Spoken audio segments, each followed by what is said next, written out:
তেন্তে ভাইসকল কি খবৰ? তোমালোকেতো কেৰাটিন হেয়াৰ ট্ৰিটমেণ্টৰ কথা জানাই আৰু ছোৱালীবোৰে এয়াও জানে যে এইটো তেওঁলোকৰ চুলিত লগাবৰ বাবে তেওঁলোকে চেলুনত বহুত পইচা ভৰিব লগা হয় আৰু এই ট্ৰিটমেণ্টৰ দ্বাৰা তোমালোকৰ চুলিবোৰ চফ্ট চাইনি আৰু চিল্কি হৈ যায়। কি তোমালোকে কৰিব খোজা ঘৰতে বিনা পইচাত এই ট্ৰিটমেণ্টটো কৰিব খোজা মই কওঁ নেকি মই তোমাক এতিয়া কৈ দিওঁ তো তোমালোকে এইটো বিনা খৰচত কেনেকৈ কৰিব ধৰক হয়তো 10-20 টকা খৰচ পৰিব তোমালোকে চেলুনত যোৱাৰ দৰে 1000-2000 টকা খৰচ কৰিব নালাগে।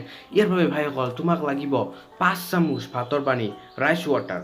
তোমালোকে ইয়াক বেয়া বুলি নাভাবিবা, এয়াও বহুত শক্তিশালী বস্তু এইবিলাক। তোমাক ল'ব লাগে তুমি মাত্ৰ 5 চামুচ ভাতৰ পানী, তাৰপিছত তোমাক লাগিব 1 চামুচ এল'ভেৰা জেল, তাৰপিছত তোমালোকক ল'ব লাগিব 1 চামুচ আলচি যাক ইংৰাজীত ফ্লেক্সিড বুলিও কোৱা হয়। মই তোমালোকক ইয়াৰ ফটো দি দিম, তোমালোকে ইমান টেনশ্যন কৰিব নালাগে। তাৰপিছত তোমাক ল'ব লাগিব তুমি 1 চুটকি ৰাই, 1 চুটকি চিনামন। তোমালোকে এবাৰ ভালকৈ বুলি নাভাবিবা, এইবিলাক ৰিচাৰ্চৰ পৰা গম পোৱা গৈছে। এটাই বস্তু গোটাই লৈ তোমালোকে ইয়াক অলপ সময়ৰ বাবে বইল কৰিব দিব লাগিব। যেতিয়া বইল কৰাৰ পিছত তোমাক এই বস্তুখিনি তোমাৰ চুলিত লগাব লাগিব, সুন্দৰকৈ লগাই পেলাই তুমি 1 ঘণ্টা যিকোনো কাম কৰি থাকা, টেনশ্যন ল'ব নালাগে।